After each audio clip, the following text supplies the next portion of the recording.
If you've been around real estate for long, you've probably created at least one or two CMAs. However, if you're like most agents, you were probably never really taught much about how to complete a CMA, or really much about valuation of properties in general, which is crazy because the property value is the foundation for everything else that happens in a real estate transaction. In this video, we're going to talk about the two most important adjustments that you should be addressing every time you complete a CMA to make sure that you're getting the most accurate representation of value possible.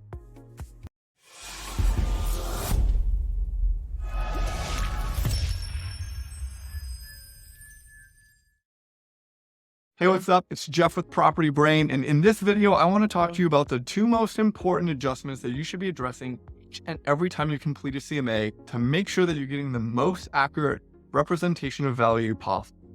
Now, before we dive in and do that, let's take a step back really quick and talk about what is a CMA. If you haven't been around real estate for long, you might not be super familiar with it, but a CMA is a comparative market analysis. And all that this is a way to look at comparable properties, make adjustments to those properties, and use that to determine what the value is for a subject property you're looking at. Maybe it's a property you're looking at listing or a property that you're looking at making an offer on for a buyer. Either way, you're going to be looking at comparable and using them to determine the value. Now, the quality of a CMA is determined based upon what happens to those comparable. If you take 3 or 4 or 5 properties and you make no adjustments and you come up with an opinion of value from those properties, there's a high likelihood that that opinion of value won't be super accurate. And the reason for that is because your comparables and your subject property have differences. It may be that they're different sizes. It might be that they sold a couple months ago compared to now when you're looking at your subject property. It could be that they have different bedroom and bathroom count or have different amenities. Now, ultimately, anytime you do a CMA, you want to get comparables that are as similar as possible. And the closer you can get them to your subject property, the better off it's going to be. But you still need to make adjustments. And this is where CMAs can either be really good or really bad. The goal of this video would be to help you, whether you've done no CMAs or whether you've done 1,000 of them, but to be able to take the comparable and make the adjustments that are needed to make sure that you're getting an accurate view of value. So let's talk about the two adjustments that have the most impact on whether or not a CMA is accurate. The most important adjustment that you can make every time you complete a CMA is a time adjustment.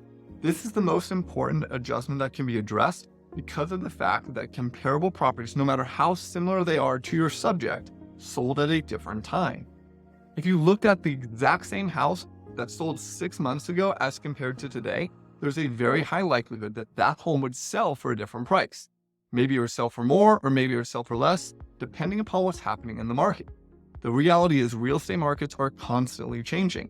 And over the last couple of years, we've seen them changing at crazy rates, right? We've maybe seen some 10 or 20 or 30% increases over time over the course of a year.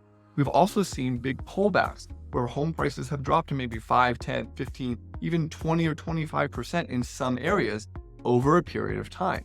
And so if you look at a comparable property that sold 3 months ago or 6 months ago or 9 months ago, even if it's almost an identical property, using that sold price to represent what your home would sell for today is likely inaccurate.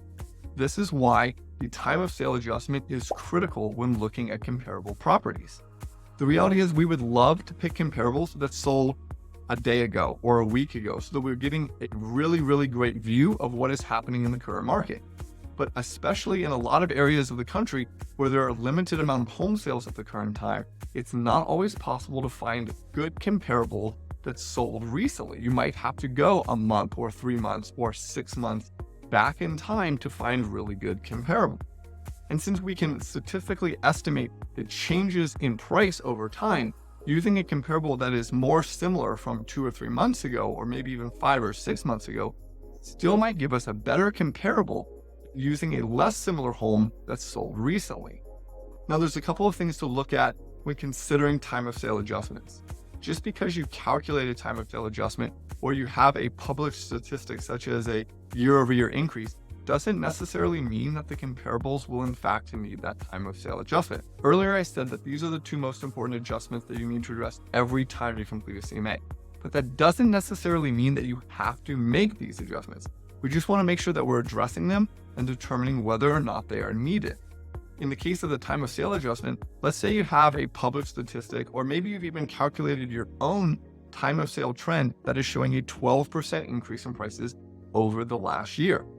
The first thing you need to do is determine how many months ago or how many days ago the comparable sold, and break that 12% per year down into a time frame to give you the correct adjustment for that comp. So if it sold 1 month ago, you'd only need a 1% adjustment, which 12% per year divided by 12 months is 1% per month.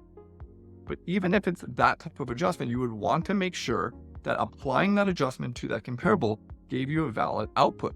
For example, if you had a $500,000 house that was needing to be adjusted up in value by 1%, it would be $505,000.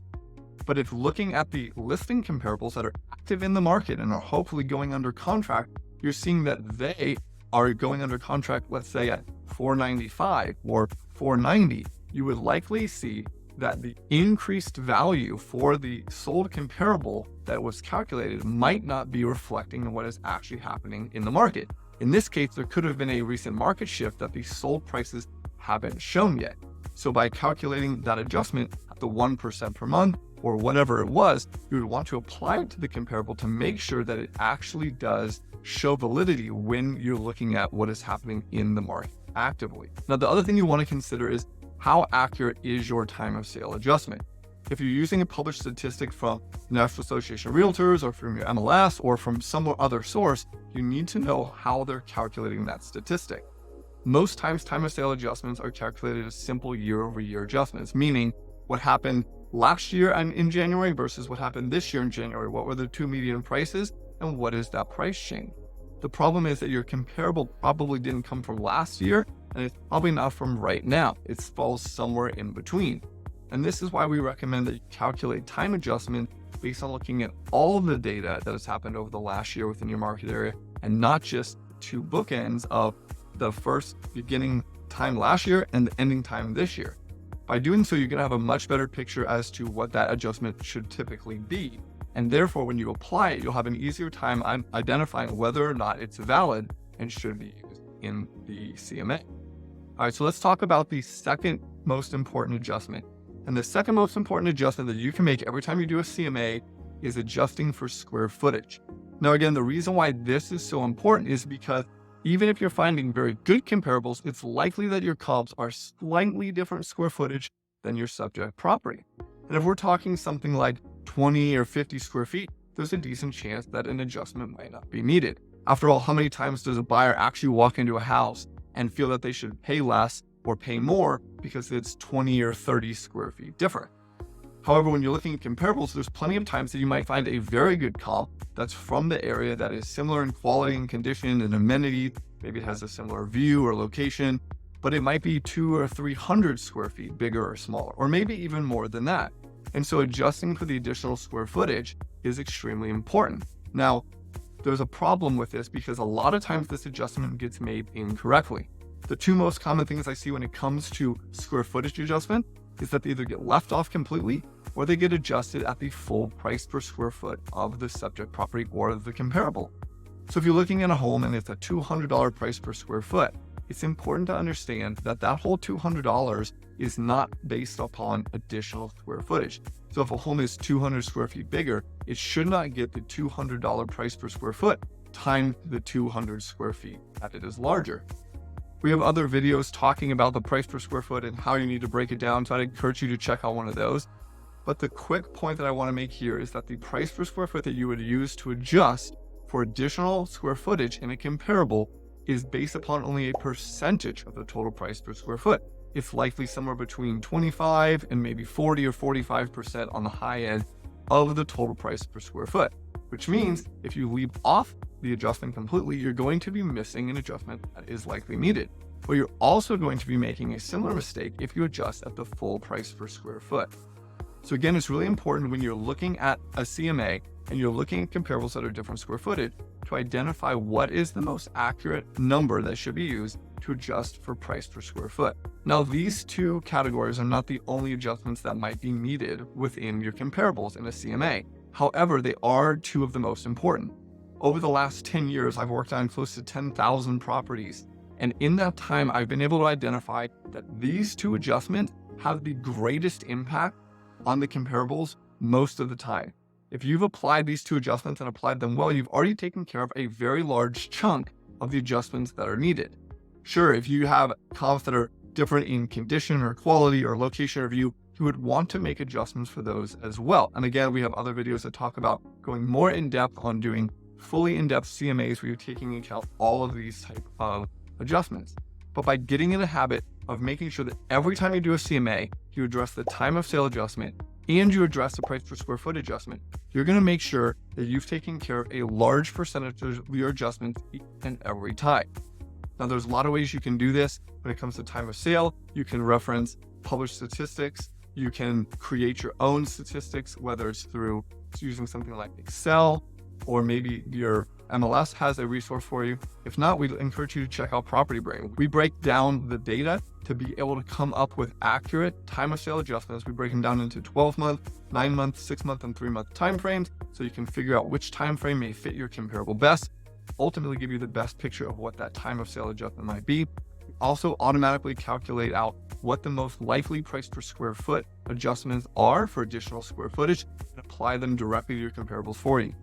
So however you decide to do a CMA, I encourage you today to make sure that each and every time you do it, you're addressing these two things, time of sale and square footage. And by doing so, you'll make sure that you are addressing some of the most important factors of the CMA, getting yourself to a point where your CMAs are much more accurate than they are if you leave these two adjustments off. If you have any questions, please reach out to us, just a DM, leave a comment here on this video. We'd love to help you out with this topic or anything else in regards to property valuation or market analysis. And I can't wait to see you in the next video. Thank you so much for watching this video. I hope that you found some of this information helpful. If you did, I'd love it if you'd hit the like button. And while you're at it, go ahead and follow us on some of your favorite social media channels to make sure that you can connect with us, where we can answer questions and just get to know you a little bit. Thanks again for watching the video, and we'll see you in the next one.